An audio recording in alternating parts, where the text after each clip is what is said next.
Hello friends, welcome to GATE Academy. Today we are going to discuss magnetic field intensity due to a straight filamentary conductor. ठीक है, तो यहाँ पे हमारे पास एक स्ट्रेट फिलामेंट्री कंडक्टर है जिसका लेंथ AB है. ठीक है, देखो यहाँ पे ये A से लेके B तक आपका एक स्ट्रेट फिलामेंट्री कंडक्टर है और इसमें से जो करंट फ्लो हो रहा है, ठीक है, ये करंट फ्लो हो रहा है, मान लो करंट I फ्लो हो रहा है. ठीक है, तो अगर करंट फ्लो हो रहा है किसी कंडक्टर से तो आप बायो-सैवर्ट्स लॉ के अकॉर्डिंग बोल सकते हो कि यहाँ पे क्या जनरेट होगा, मैग्नेटिक फील्ड जनरेट होगा. तो मैग्नेटिक फील्ड मान लो मुझे इस पॉइंट P पे निकालना है because of this straight conductor. तो अकॉर्डिंग टू द डायरेक्शन जो हम लोगों ने देखा था कि right hand rule, according to the right hand rule अगर करंट इस डायरेक्शन में फ्लो हो रहा है तो आपका जो थंब है, मतलब जिस तरह डायरेक्शन में फिंगर एनसर्कल करेगा तो ये थंब जो है डायरेक्शन ऑफ करंट है, तो जिस डायरेक्शन में फिंगर एनसर्कल करेगा तो फिंगर एनसर्कल कहाँ पे कर रहा है, इस पॉइंट P पे इनसाइड द बोर्ड एनसर्कल कर रहा है. तो मैग्नेटिक फील्ड का डायरेक्शन इनवर्ड होगा एट पॉइंट P. तो इसीलिए मैंने यहाँ पे ऑलरेडी क्रॉस से डिनोट किया हुआ है. ठीक है, अब हमारा एम है इसमें मैथमेटिकल कैलकुलेशन करना कि अगर स्ट्रेट कंडक्टर है तो मैग्नेटिक फील्ड इंटेंसिटी कितना होगा. ठीक है, तो यहाँ पे हमने एज्यूम किया है कि ये जो लेंथ है इस कंडक्टर का वो AB है, एक फाइनाइट लेंथ का स्ट्रेट कंडक्टर है. ठीक है, तो इसका लेंथ जो है वो फाइनाइट है. ठीक, अब यहाँ पे हम लोग देख रहे हैं कि करंट जो है वो एंटर कर रहा है A से, ठीक है, और लीव कर रहा है B से. ठीक है, तो ये जो लोअर एंड है, ठीक है, ये लोअर एंड मान लो कि यहाँ से एंगल फॉर्म कर रहा है α1. ठीक है, आउटर एंगल है. देखिए ध्यान रखिएगा कि ये जो एंगल फॉर्म कर रहा है ये हमारा करंट एंटर जहां से कर रहा है वहां से एंगल जो फॉर्म कर रहा है उसको हम लोग α1 बोल रहे हैं, लेकिन इस लाइन को हमने एक्सटेंड किया है और उसके बाद इस एंगल को मेजर किया है और α1 बोला है. तो ये आउटर साइड पे जो एंगल फॉर्म हो रहा है. ठीक, तो वैसे ही ये करंट यहाँ पे एंटर हुआ फिर ये लीव कर रहा है इस पॉइंट B पे. तो इस पॉइंट B पे जो करंट लीव कर रहा है तो इस पॉइंट B को अगर मैं इस पॉइंट P से मिलाता हूँ, क्योंकि हमारा पॉइंट कहाँ, इंटरेस्ट कहाँ पे है, इस पॉइंट P पे मुझे मैग्नेटिक फील्ड इंटेंसिटी कैलकुलेट करना है. तो यहाँ पे जो एंगल कैलकुलेट कर रहे हैं इसको हम लोग बोल रहे हैं α2. ठीक है, तो ये इनसाइड एंगल है, अपर एंड से जितना एंगल फॉर्म कर रहा है इसको हम लोग α2 बोल रहे हैं. लोअर एंड से जो आउटसाइड एंगल जो फॉर्म कर रहा है उसको हम α1 बोल रहे हैं. क्लियर. अब मुझे मैग्नेटिक फील्ड इंटेंसिटी अगर निकालना है तो मुझे पता है कि बायो-सैवर्ट्स लॉ मुझे अप्लाई करना पड़ेगा. तो बायो-सैवर्ट्स लॉ के according H integration over the length IdL cross R, ठीक है, डिवाइडेड बाय R³ होता है. क्लियर. तो ये R क्या होता है, तो R is the distance between the current element to point of interest. तो मुझे A से B तक पूरा निकालना है. तो A से B तक निकालने के लिए मैं क्या कर रहा हूँ, यहाँ पे एक डिफरेंशियल लेंथ सेलेक्ट कर ले रहा हूँ. तो डिफरेंशियल लेंथ मैंने सेलेक्ट किया है जो कि Z डिस्टेंस पे है, क्योंकि ये जो करंट कैरिंग कंडक्टर है ये Z एक्सिस पे प्लेस्ड है. तो Z एक्सिस पे प्लेस्ड है तो मैंने ये मान लिया कि ये जो करंट एलिमेंट है ये आपका 0 H पे एग्जिस्ट कर रहा है, 0 Z पे एग्जिस्ट कर रहा है. ठीक है, ये लेंथ आप कुछ भी ले सकते हो. तो यहाँ पे मैंने एज्यूम कर लिया कि ये Z पे आपका आ रहा है. ठीक है, ये जो करंट एलिमेंट है वो Z पे आ रहा है. ठीक, आप इसको यहाँ पे भी ले सकते हो, उसका हाइट भी आप Z ले सकते हो, यहाँ पे भी ले सकते हो. तो ये कोई फिक्स पॉइंट नहीं है. यहाँ पे हमने बस कहीं पे भी आपको, जहाँ पे भी आप, ये कंडक्टर है आपका, उसमें कहीं पे भी हम लोग एक स्मॉल डिफरेंशियल लेंथ कंसिडर कर रहे हैं to get the current element. ठीक है, तो यहाँ से करंट I फ्लो हो रहा है, डिफरेंशियल लेंथ ले लिए DL. नाउ इस लाइन ज्वाइनिंग जो होता है करंट एलिमेंट से पॉइंट ऑफ इंटरेस्ट के बीच में, उसको हम लोग बोलते हैं वेक्टर R. ठीक है, इसको वेक्टर R भी वेक्टर के फॉर्म में भी डिनोट कर सकते हो आप, वेक्टर R. ठीक, तो ये दोनों के जो लाइन ज्वाइनिंग है और जो करंट एलिमेंट है उसके साथ जो एंगल फॉर्म होता है उसको हम क्या बोलते हैं, alpha, sine of angle between them. ठीक है, according to the Biot Savart's law.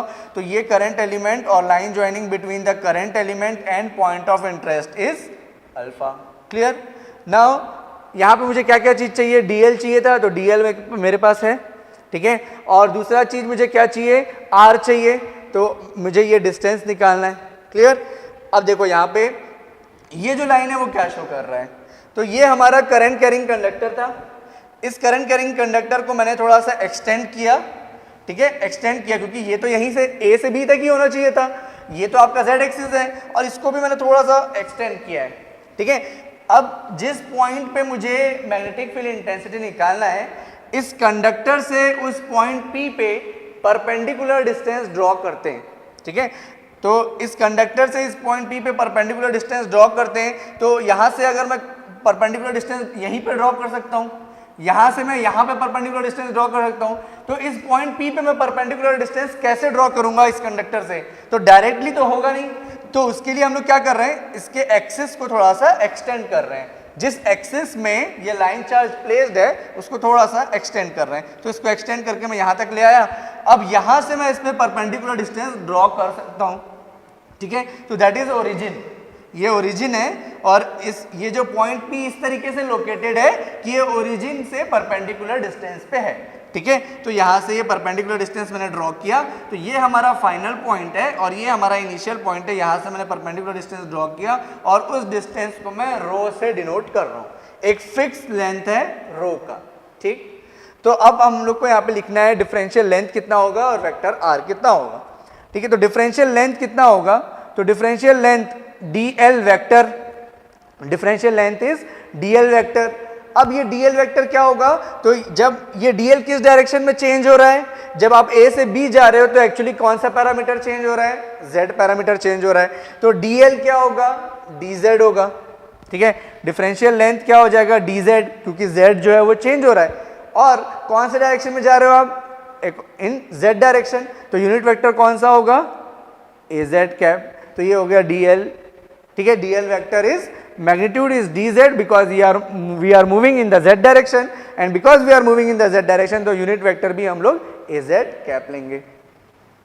Now vector r, तो वेक्टर r क्या चीज है, तो वेक्टर r मतलब इस पॉइंट से यहां तक का डिस्टेंस। तो इस पॉइंट से P तक जाने के लिए मैं यहां से पहले ओरिजिन तक आऊंगा, फिर ओरिजिन से इस पॉइंट P तक जाऊंगा।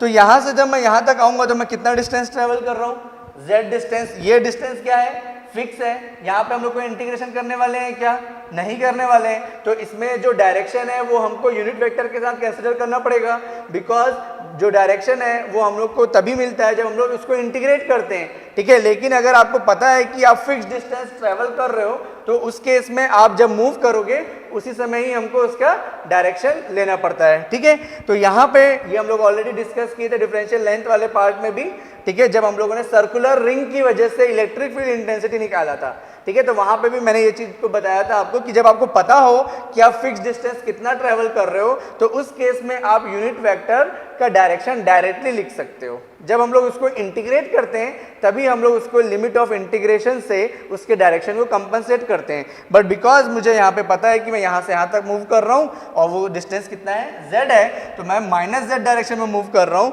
तो इसीलिए मैं क्या लिख लूंगा, माइनस z az कैप, ठीक। फिर यहाँ से मैं यहाँ तक जा रहा हूँ, तो यहाँ से यहाँ तक जा रहा हूँ तो रो के डायरेक्शन में मैं मूव कर रहा हूँ, ठीक है, इस डायरेक्शन में मूव कर रहा हूँ और रो क्या है, फिक्स डिस्टेंस है। तो ये आपका रो का डायरेक्शन है तो वो पॉजिटिव है, तो यहाँ पे हम लोग क्या लिखेंगे, minus z az cap plus रो एरो कैप, ठीक है। तो ये हो जाएगा आपका वेक्टर r। अब इन दोनों का हमको क्रॉस प्रोडक्ट लेना है, ठीक है। तो अब हम लोग इसका क्रॉस प्रोडक्ट निकालते हैं, तो dl क्रॉस r कितना हो जाएगा, तो ये है हमारे पास dl is dz az cross product with rho arrow cap minus z az cap, ठीक है। अब इसका क्रॉस प्रोडक्ट क्या होगा, देखो az क्रॉस एरो कितना हो जाएगा, तो सीक्वेंस क्या होता है, रो फाई एंड z, ठीक है। तो रो क्रॉस फाई करते हैं तो हमको मिलता है z, ठीक है। फाई क्रॉस z करते हैं तो हमको मिलता है रो, ठीक है। फिर z क्रॉस रो करते हैं तो हमको मिलता है फाई, ठीक है। तो यहाँ पे हम लोग az क्रॉस एरो कर रहे हैं, तो az क्रॉस एरो कर रहे हैं, एंटी क्लॉकवाइज डायरेक्शन में मूव कर रहे हैं, तो ये पॉजिटिव a फाई मिलेगा। तो ये कितना मिलने वाला है, रो dz, ये इसके मैग्नीट्यूड्स हो गए और क्रॉस प्रोडक्ट होगा यूनिट वेक्टर का, तो कितना मिल जाएगा, a फाई, ठीक है। z cross rho is a phi, तो az cross arrow is a phi and az cross az is 0, ठीक है। तो that will be 0, so ultimately we will get rho dz a phi, ठीक है। तो इस तरीके से हम लोग यहाँ पे सारी वैल्यूज हमको मिल गई। Now we can put all this values in this equation so we will get integration I dl cross r is rho dz a phi divided by r का क्यूब। अब r का क्यूब कितना होगा, तो चलो r का magnitude कितना होगा बताओ, तो r का मैग्नीट्यूड कितना हो जाएगा, यहां से या वेक्टर r है, इसका मैग्नीट्यूड कितना हो जाएगा, तो ये क्या होगा z स्क्वायर माइनस जेड का स्क्वायर, तो जेड स्क्वायर ही होगा और रो स्क्वायर। ठीक है, ये आ जाएगा। ठीक, तो इसका क्यूब करेंगे तो कितना आ जाएगा, पावर 1/2 है, इसका क्यूब करेंगे कितना आएगा 3/2, तो ये कितना हो जाएगा rho square plus z square whole to the power 3/2। Cube किए और ऑलरेडी यहाँ पे 1/2 था, तो ये हमको मिल गया मैग्नेटिक फील्ड इंटेंसिटी। अब इसको और थोड़ा सिंप्लीफाई करने की कोशिश करते हैं, क्योंकि z के रिस्पेक्ट में हमको इंटीग्रेट करना है। अब z की लिमिट हम लोग के पास कहाँ से कहाँ तक है, तो इसका सिंप्लीफिकेशन हम लोग कर सकते हैं, तो कि हम अगर एंगल के फॉर्म में कन्वर्ट करने की कोशिश करें तो हम लोग यहाँ पे बोलेंगे कि अगर मुझे इस पूरे एंटायर लेंथ ए बी को कवर करना है, तो अगर मैं बोलूँ कि एंगल को मैं अगर अल्फा 1 से अल्फा 2 तक चेंज करता हूँ तो भी ये कंप्लीट क्या कंडक्टर कवर हो जाएगा, या तो मुझे z की वैल्यू को a से लेके b तक चेंज करना पड़ेगा। अब a कौन सा लोकेशन है ये मुझे पता नहीं है। ठीक है, तो इसीलिए मैं एंगल मैंने यहाँ पे लिया हुआ है, तो एंगल के अकॉर्डिंग मैं इसको कैलकुलेट कर लेता हूँ। ठीक है, तो यहाँ पे मैं इसको एंगल के फॉर्म में कन्वर्ट करने के लिए एज्यूम कर रहा हूँ, let z equal to rho cot alpha. ठीक है, ये हम लोग एज्यूम कर रहे हैं। So we will get dz equal to minus rho cosec square alpha d alpha, ये आ जाएगा। सो h की वैल्यू क्या हो जाएगी यहाँ पे, ठीक, i rho dz equal to क्या हो गया minus rho cosec square alpha d alpha, a phi already है, ए फाई क्या शो कर रहा है उसका direction, divided by rho square, z की जगह पे क्या आ गया rho square cot square alpha whole to the power 3/2। ठीक है, अब यहाँ पे अल्फा है, अल्फा के रिस्पेक्ट में इंटीग्रेट कर रहे हैं, तो अल्फा की वैल्यू कहाँ से कहाँ तक वेरी हो रही है, हम लोग a से b मूव कर रहे हैं, तो a पे अल्फा की वैल्यू कितनी है अल्फा 1 और b पे वैल्यू कितनी है अल्फा 2, तो लिमिट ऑफ इंटीग्रेशन क्या हो जाएगा from alpha 1 to alpha 2। So we will get h equal to integration from alpha 1 to alpha 2, ये माइनस साइन ऑलरेडी है। ठीक है, तो यहाँ पे minus rho square I cosec square alpha d alpha a phi cap divided by, ये कितना होगा रो स्क्वायर आपका कॉमन निकलेगा और rho square to the power 3/2। ठीक है, तो rho square to the power 3/2 आपका बाहर आ जाएगा और यहाँ पे क्या बच जाएगा 1 plus cot square alpha to the power 3/2। ठीक है, तो ये और ये कैंसिल हो गया, रो क्यूब और रो क्यूब इसके साथ कैंसिल हो गया, कितना हो गया 1 रो। ठीक है, तो integration from alpha 1 to alpha 2 minus I cosec square alpha d alpha divided by rho 1 plus cot square alpha is cosec square alpha, so this is cosec square alpha and whole to the power 3/2, so this 2 and 2 will also get cancelled and we will get only cos cube alpha और यहाँ पे cos square alpha है तो 1 cosec alpha। ठीक है, तो यहाँ पे क्या आ जाएगा integration from alpha 1 to alpha 2 minus I upon rho, और यहाँ से ये आपके पास है cosec square alpha d alpha numerator में और डिनोमिनेटर में कॉसेक क्यूब अल्फा। ठीक है, and a phi cap, so ये कैंसिल हो गया आपके पास और क्या आ गया ये 1 cosec alpha and 1 cosec alpha is sine alpha. So finally h is alpha 1 to alpha 2 minus I sine alpha d alpha divided by rho a phi cap. ठीक है, अब साइन अल्फा का इंटीग्रेशन करेंगे क्योंकि आपका अल्फा के respect में integration करना है, तो माइनस कॉस आएगा, तो minus I upon rho already था और साइन अल्फा का इंटीग्रेशन आ गया minus cos alpha, limit from alpha 1 to alpha 2, this is a phi cap, ये माइनस माइनस प्लस हो गया तो h इक्वल टू आ गया आई अपॉन रो। ठीक है, and this is cos alpha 2 minus cos alpha 1 and a phi cap. ठीक है, अब इसमें एक चीज़ आपका जो छूट गया है वो ये है कि इस फॉर्मूले में हमारे पास क्या होता है, 4 पाई भी होता है। ठीक है, तो ये 4 पाई आपका पूरे टर्म में चलते जाएगा, तो यहाँ पे ये 4 पाई भी आ जाएगा, यहाँ पे ये 4 पाई भी आ जाएगा, तो ये पूरे टर्म में आपके पास 4 पाई भी रहेगा।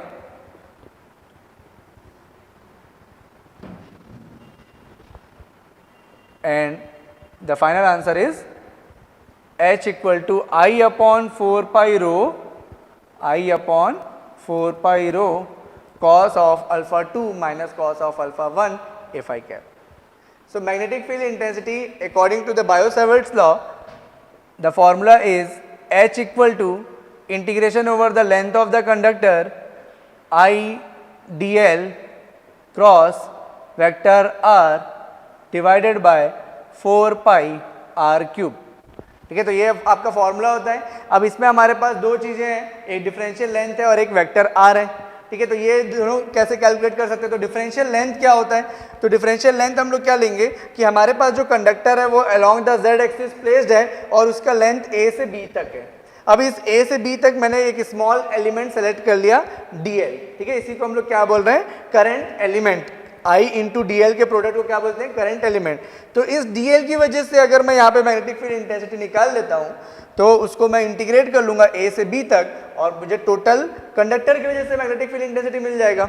ठीक है, तो यहाँ पे हमने एज्यूम किया है कि ये जो आपका करंट एलिमेंट है that is placed at a distance 0 0 z। Clear, तो 0 0 z डिस्टेंस पे ये करंट एलिमेंट प्लेस्ड है जो कि अल्फा एंगल फॉर्म कर रहा है। ठीक, तो dl क्या हो जाएगा, तो dl के बारे में अगर हम लोग लिखते हैं तो dl vector is differential length. जब आप a से b तक मूव कर रहे हो तो लेंथ वेरी हो रहा है in the direction of z। a से जब b तक मूव कर रहे हैं तो हम लोग z के डायरेक्शन में मूव कर रहे हैं, तो जो लेंथ है वो वेरी हो रहा है in the direction of z, तो इसीलिए ये dl क्या हो जाएगा, dz। और क्योंकि आप z के डायरेक्शन में मूव कर रहे हो तो यूनिट वेक्टर भी हम लोग z के अलॉन्ग लेंगे, that will be az। Now we have to write vector r। So vector r क्या होता है, तो it is the distance between the current element to the point of interest. तो इन दोनों के बीच का जो डिस्टेंस होता है इसको हम लोग क्या बोलते हैं, वेक्टर r बोलते हैं। अब इस वेक्टर r को कैलकुलेट करने के लिए मैं क्या कर रहा हूं कि इस पॉइंट से मैं इस पॉइंट o तक जा रहा हूं। ठीक है, अब इस पॉइंट o से मैं इस पॉइंट p तक जा रहा हूं। ठीक, तो इस पॉइंट से लेके इस पॉइंट तक जब मैं मूव कर रहा हूं तो मैं कितना डिस्टेंस ट्रेवल कर रहा हूं, z डिस्टेंस ट्रेवल कर रहा हूं। तो ये एक फिक्स्ड लेंथ है, तो फिक्स्ड लेंथ हम लोग z ट्रेवल कर रहे हैं और कौन से डायरेक्शन में मूव कर रहे हैं, निगेटिव z डायरेक्शन में मूव कर रहे हैं, इसीलिए ये कितना हो जाएगा, -z az कैप। ठीक है, तो जब आपको लेंथ एग्जैक्टली पता हो तब हम लोग उसके डायरेक्शन के साथ लिखते हैं, अदरवाइज अगर मैं इंटीग्रेट करता तो मैं उसको लिमिट ऑफ इंटीग्रेशन से कंपनसेट कर लेता, तो मैं उस केस में यूनिट वेक्टर हमेशा पॉजिटिव लिखता। लेकिन यहाँ पे मैंने यूनिट वेक्टर निगेटिव लिखा है, उसका रीजन ये है क्योंकि मुझे पता है कि ये कंप्लीट लेंथ कितना है, z है, तो मैं यहाँ पे कोई भी इंटीग्रेशन परफॉर्म नहीं करने वाला हूँ, मैं डायरेक्टली उसके लेंथ को लिख रहा हूँ, यानी कि मुझे इस मैग्नीट्यूड को मुझे पता है, तो मैग्नीट्यूड मुझे पता था दैट इज z। अब डायरेक्शन बस मुझे लिखना था और डायरेक्शन है negative z direction, so that's why -az cap. Now point O से लेके P तक, तो ये O से लेके P तक का डिस्टेंस कौन सा डिस्टेंस है, तो that is the perpendicular distance from conductor to point of interest. ठीक है, अब देखो इस यहां से तो मैं कोई परपेंडिकुलर डिस्टेंस इस पॉइंट P पे ड्रॉ नहीं कर सकता। ठीक है, क्योंकि यहाँ से जो भी मैं परपेंडिकुलर डिस्टेंस ड्रॉ करूंगा वो यहाँ पे आएगा, यहाँ से ड्रॉ करूंगा तो यहाँ पे आएगा।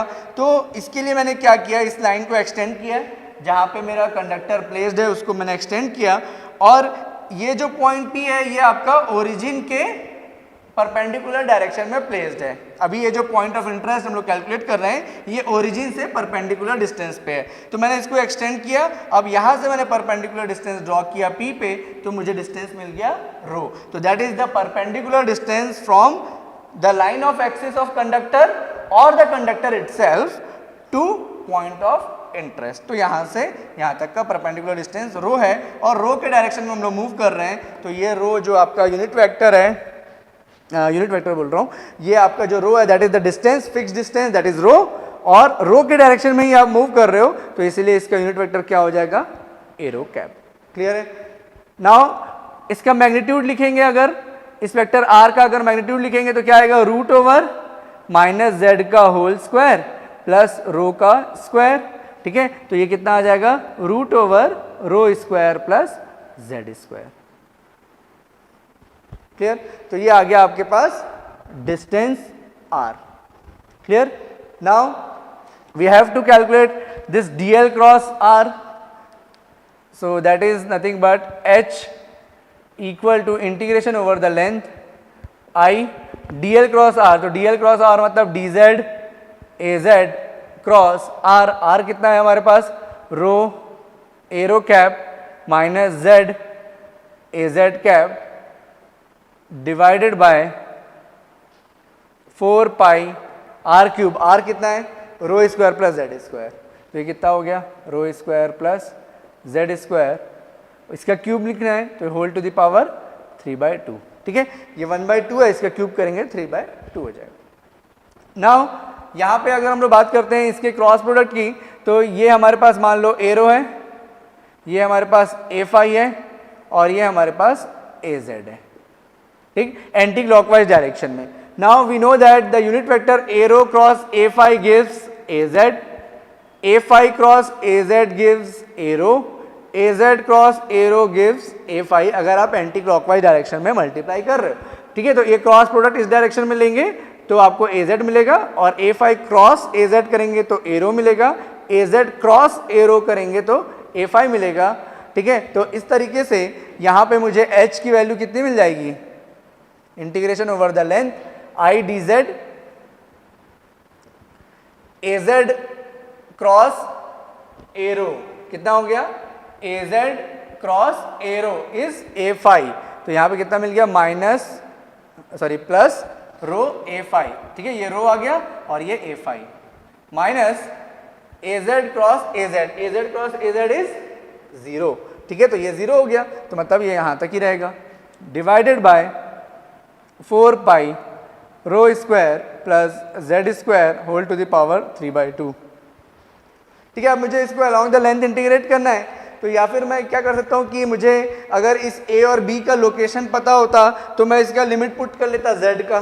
ठीक है, लेकिन मैंने यहाँ पे डिस्टेंस के बारे में कुछ भी चीज़ मेंशन नहीं किया है, मैंने यहाँ पे मेंशन किया है ए से लेके बी तक एंगल को मेंशन किया है। तो अगर मैं ए से बी तक इस अल्फा को वेरी करूँगा तो मेरा कंडक्टर जो है वो कवर हो जाएगा। अगर मैं अल्फा को इस तरीके से इंक्रीज करते जाता हूँ या डिक्रीज करते जाता हूँ तो क्या हो जाएगा, ए से लेके बी तक क्या हो जाएगा, पूरा का पूरा कंडक्टर कवर हो जाएगा। तो मतलब कि मेरे पास एंगल की लिमिट है, मेरे पास लेंथ की लिमिट नहीं है, मतलब मैं dz के रिस्पेक्ट में इसको इंटीग्रेट नहीं कर पा रहा हूँ क्योंकि मेरे पास इसका लेंथ का लिमिट नहीं है, z के डायरेक्शन में इसकी लिमिट नहीं है। ठीक है, तो मैं क्या करूँगा कि इसको मैं कोशिश करता हूँ कि मैं इसको एंगल के फॉर्म में रिप्रेजेंट कर लूँ। तो एंगल के फॉर्म में रिप्रेजेंट करने के लिए मैं एज्यूम कर रहा हूँ z equal to rho cot alpha. ठीक है, तो इसका डिफरेंशिएशन कितना हो जाएगा, dz minus rho cosec square alpha d alpha. ठीक है, तो इस तरीके से ये h की वैल्यू कितनी आ जाएगी, तो इसमें h की वैल्यू अगर मैं पुट करता हूँ यहाँ पे इंटीग्रेशन आई डी जेड, तो डी जेड कितना हो गया, minus rho cosec square alpha d alpha, और ऑलरेडी यहाँ पे एक रो था तो ये हो गया rho square. Clear, a phi divided by 4 pi rho square plus z square. तो जेड स्क्वायर मतलब क्या, rho square cot square alpha whole to the power 3/2। ठीक है, तो यहाँ से h की वैल्यू और इसको फर्दर सॉल्व करेंगे तो कितना आ जाएगा, तो minus I upon 4 pi, rho square को यहाँ से बाहर लेंगे तो कितना आ जाएगा, रो क्यूब। ठीक है, रो स्क्वायर को बाहर लेंगे यहाँ से तो कितना आ जाएगा, 2 और 2 कैंसिल हो गया, रो क्यूब आ गया। यहाँ पे कितना आ गया, cosec square alpha d alpha, और डिनोमिनेटर में क्या बच रहा है, 1 plus cot square alpha whole to the power 3/2, और यहाँ पे ए फाई। ठीक, सो h की वैल्यू क्या हो गई, नेक्स्ट ये कैंसिल हो गया और यहाँ पे एक रो बच गया, तो माइनस आई अपॉन 4 पाई रो, ये बच रहा है। इंटीग्रेशन, अब यहाँ पे देखो अल्फा के रिस्पेक्ट में इंटीग्रेट कर रहे हैं, तो अल्फा को कहाँ से कहाँ तक वेरी करना पड़ेगा, तो ए से बी तक मूव कर रहे हैं, तो ए से बी तक मूव कर रहे हैं, तो अल्फा की वैल्यू कितनी है, ए पे अल्फा 1 और बी पे कितना है, अल्फा 2। तो ये कितना हो गया, यहाँ पे रो कैंसिल हो चुका है, सॉल्व हो गया। कॉसेक स्क्वायर अल्फा है हमारे पास न्यूमरेटर में डी अल्फा, और डिनोमिनेटर में क्या है 1 plus cot square alpha is cosec square alpha. तो ये cosec square alpha to the power 3/2 है, और यहाँ पे ए फाई कैप है। ठीक है, इसको फिर से सॉल्व करेंगे तो ये आएगा माइनस आई अपॉन 4 पाई रो हमारे पास है, और यहाँ पे ये कॉसेक स्क्वायर अल्फा, ये 2 और 2 कैंसिल हो गया, तो कितना आ गया कॉस क्यूब अल्फा, और कॉस क्यूब अल्फा और ये कॉस स्क्वायर अल्फा है, तो ये कितना बच गया 1 अपॉन कॉसेक अल्फा। ठीक है, d alpha a phi cap, तो 1 upon cosec alpha is sine alpha, so this is minus I upon 4 pi rho integration from alpha 1 to alpha 2 sine alpha d alpha a phi cap. ठीक, इसको solve करेंगे तो ये आ जाएगा minus I upon 4 pi rho, sine alpha का integration आ गया cos alpha, limit from alpha 1 to alpha 2, A phi cap बच रहा है। ये माइनस और माइनस कैंसिल हो गया, तो h की वैल्यू कितनी आ गई, आई अपॉन 4 पाई रो, अपर लिमिट पुट करेंगे तो आएगा cos alpha 2 minus cos alpha 1। ठीक है, ये आ गया ए फाई कैप। ठीक है, तो this is the magnetic field intensity due to finite length current carrying conductor, जिसमें आपके पास रो जो है वो परपेंडिकुलर डिस्टेंस है from the conductor to point of interest. ठीक है, तो यहाँ पे लिख लेते हैं rho is perpendicular distance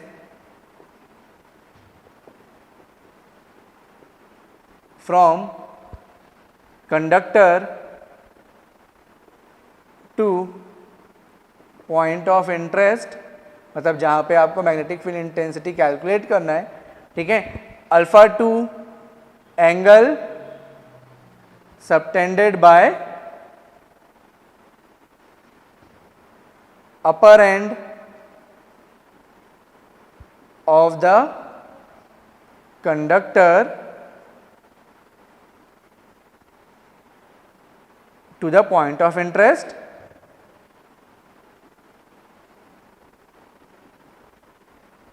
similarly alpha 1 angle subtended by outer angle, in fact ठीक है, इसको outer angle लिख लो, outer angle subtended by lower end of the conductor to point of interest। ठीक है, बाकी लाइन सेम है। ठीक, तो ये सारी चीजें आ गई। अब बच गया क्या, ए फाई।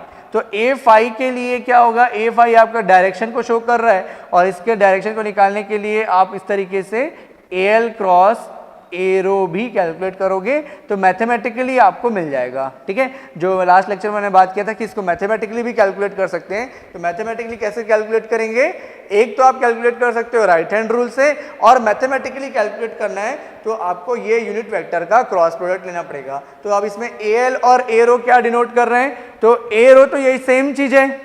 ठीक है, unit vector in the direction of perpendicular distance from conductor to point of interest. ठीक है, क्या बोलेंगे इसको, एरो को, तो arrow cap is unit vector.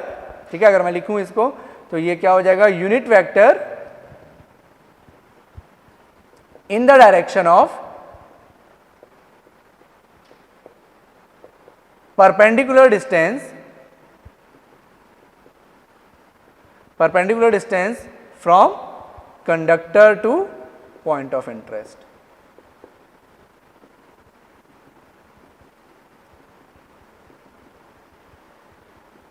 ठीक है, और ए एल क्या शो कर रहा है, तो unit vector in the direction of flow of current, unit vector in the direction of flow of current. ठीक है, तो ये आपका पूरा डिटेल इसका डेरिवेशन हुआ और फाइनाइट लेंथ के लिए मैग्नेटिक फील्ड इंटेंसिटी की वैल्यू हुई। ठीक है। अब इसमें देखते हैं केस 1, ठीक है। इसमें दो डिफरेंट केस हम लोग अप्लाई कर सकते हैं। तो देखते हैं केस 1।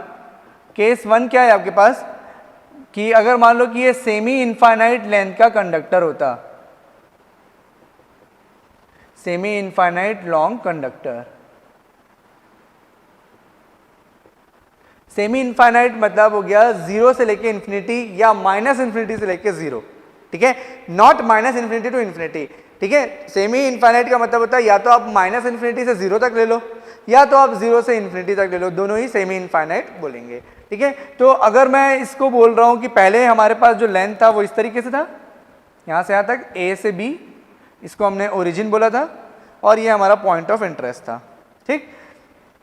ये हमारे पास एंगल था, जो लोअर एंड से जो आउटर एंगल फॉर्म हो रहा था अल्फा 1 बोल रहे थे, और अपर एंड से जो एंगल फॉर्म हो रहा था इनसाइड में इसको अल्फा 2 बोल रहे थे, ठीक है। ये पॉइंट को मैंने ओरिजिन बोला था और ओरिजिन से जो परपेंडिकुलर डिस्टेंस ड्रॉ किए थे उसको रो बोले थे।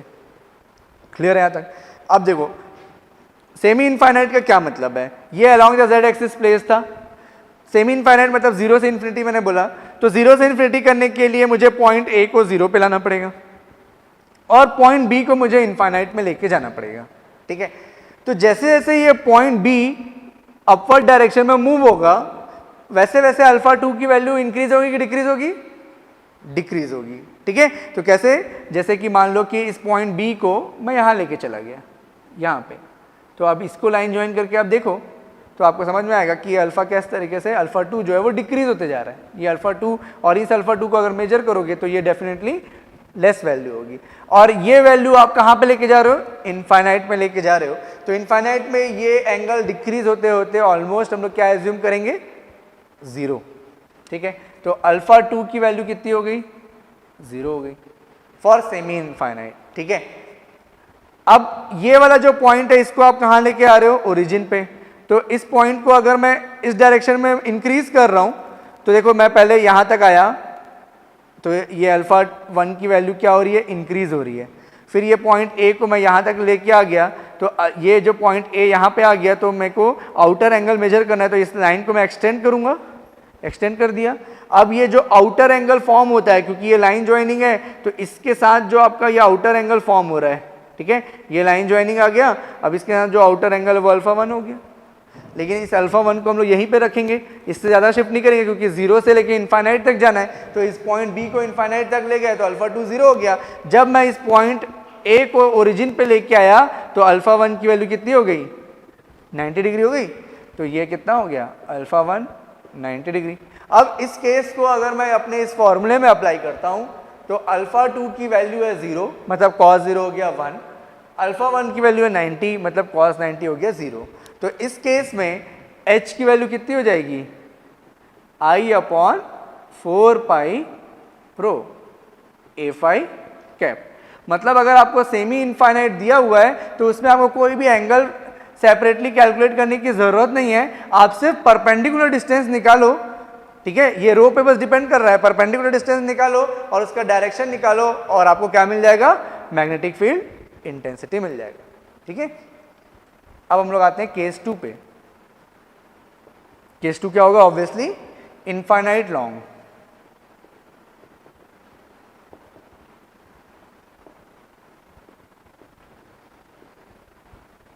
तो इनफाइनाइट लॉन्ग कंडक्टर का केस क्या होगा? तो आप इस पॉइंट बी को तो ऑलरेडी इनफाइनाइट में ले जा चुके हो और जब पॉइंट बी को इनफाइनाइट में ले गए तो अल्फा 2 की वैल्यू तो 0 ही थी, तो अल्फा 2 तो अभी भी 0 ही होगा। अब अल्फा 1 की वैल्यू क्या होगी? तो अब आप देख रहे हो कि जैसे जैसे हम लोग इस पॉइंट ए को डिक्रीज करके ओरिजिन पे लाए तो ओरिजिन पे ये 90 डिग्री बन गया।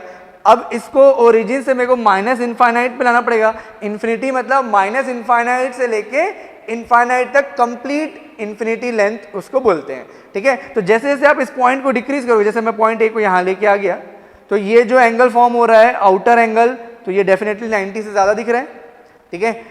फिर इस पॉइंट को मैं यहाँ तक लेके आ गया तो ये जो एंगल फॉर्म होगा ये और भी ज़्यादा हो जाएगा, ठीक है। तो इस तरीके से जब ये पॉइंट आपका माइनस इनफाइनाइट पे चला जाएगा तो ये एंगल कितना बन जाएगा?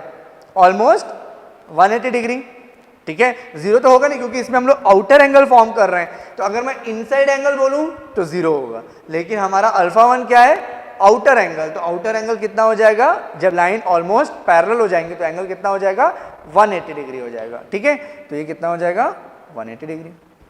ठीक, तो अब इस दोनों केस को अप्लाई कर दें यहाँ पे, तो h की वैल्यू कितनी आ जाएगी, I upon 4 pi rho cos of alpha 2 is 0 minus cos alpha 1 is 180 and a5 cap, cos 0 is 1, cos 180 is -1, minus minus become plus, तो 1 + 1 2, और ये 4 से कैंसिल होके कितना हो जाएगा, I upon 2 pi rho into a5 cap. तो ये आपका हो जाएगा for infinite long current carrying conductor. अगर आपको स्ट्रेट कंडक्टर दिया हुआ है इनफाइनाइट लॉन्ग का, तो उसकी वजह से जो मैग्नेटिक फील्ड इंटेंसिटी होगा वो simply I upon 2 pi rho a5 होगा। सेमी इनफाइनाइट अगर होगा तो I upon 4 pi rho a5 cap होगा।